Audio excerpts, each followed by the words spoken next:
Pernah dengar soal raksasa yang punya dua wajah? Satu sisi penuh api, dan sisi lainnya justru jadi sumber kehidupan? Nah, hari ini kita bakal kenalan sama raksasa itu, Gunung Kerinci. 3.855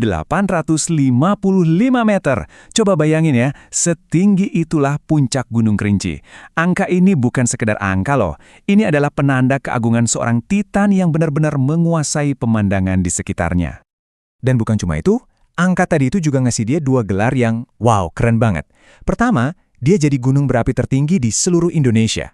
Dan kedua, dia juga puncak tertinggi di seantero Pulau Sumatera. Kebayangkan betapa raksasanya gunung ini? Tapi, apa ceritanya cuma soal angka dan rekor aja? Tentu nggak. Jauh dari itu.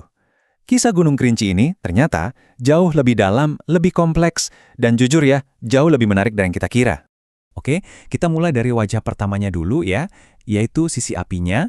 Kita bakal lihat Kerinci sebagai gunung berapi, seorang raksasa yang bisa dibilang gelisah terus dan nggak pernah benar-benar tidur. Nah, buat ngerti aktivitas Kerinci, ada satu istilah kunci nih, letusan freatik. Gampangnya gini deh, bayangin air di bawah tanah, terus dia kena panas dari magma yang mendidih. Apa yang terjadi? Boom! Ledakan uap yang dahsyat banget yang bisa nyemburin batu sama abu vulkanik kemana-mana. Dan kalau kita lihat sejarahnya, ini bukan sekedar daftar tanggal loh. Ini lebih kayak detak jantung si raksasa yang nggak ada tenangnya. Dari letusan pertamanya yang tercatat tahun 1838, Kerinci ini terus aja aktif. Dia bikin kerucut baru di 38, nyumburin abu besar di tahun 70, dan bahkan baru kemarin di 2023 dia aktif lagi. Ini bener-bener gunung yang kayaknya nolak buat diem. Dan jangan salah ya, aktivitasnya itu bukan cerita lama. Justru karena dia gelisah terus-menerus, Kerinci ini dipantau non-stop. Coba lihat aja, di abad ke-21 ini udah berapa kali dia meletus. Bahkan dari akhir 2022 sampai awal 2023 kemarin, ada serangkaian letusan kecil. Jadi ya bisa kita bayangin para ilmuwan dan penjaga Taman Nasional di sana pasti siaga terus. Oke, sekarang kita tinggalin dulu soal api dan letusan, kita beralih ke sisi lainnya, sisi spiritual. Ini dia wajah kedua Kerinci. Karena buat masyarakat yang tinggal di kakinya, gunung ini tuh bukan ancaman, tapi justru tempat yang suci. Kita semua mungkin kenalnya, ya Gunung Kerinci. Itu kan nama resminya. Tapi buat masyarakat ada di sana, namanya beda. Mereka punya panggilan yang lebih personal, lebih dalam. Buat mereka, ini adalah Gunung Kincai. Jadi Gunung Kincai ini bukan cuma tumpukan batu dan tanah buat mereka, oh bukan. Ini adalah rumah suci, tempat para roh leluhur bersemayam. Bahkan dipercaya ada penjaga spiritualnya, termasuk sosok harimau yang sangat dihormati. Jadi, gunung ini adalah pelindung. Nah, dari dunia roh kita lompat ke dunia ekologi. Kontras banget kan?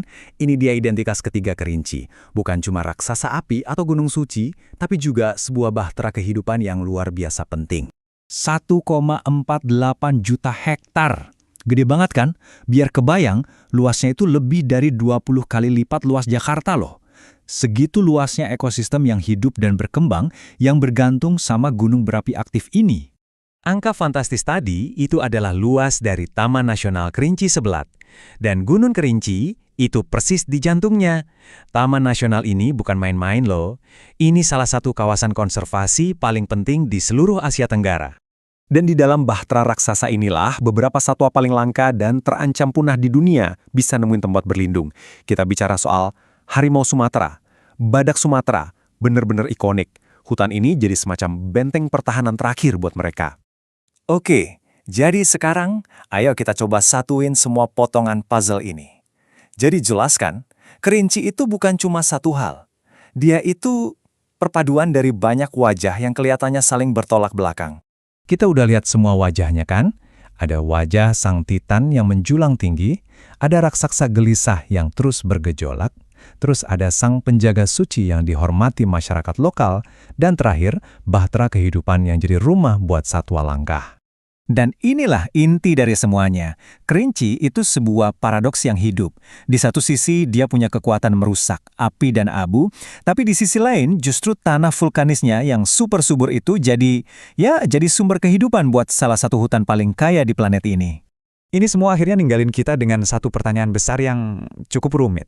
Gimana caranya kita melindungi surga yang begitu berharga ini kalau surga itu sendiri ada di atas punggung raksasa yang sewaktu-waktu bisa bangun. Nah, itulah teka-teki abadi dari Gunung Gerinci. Makasih banyak sudah menyimak.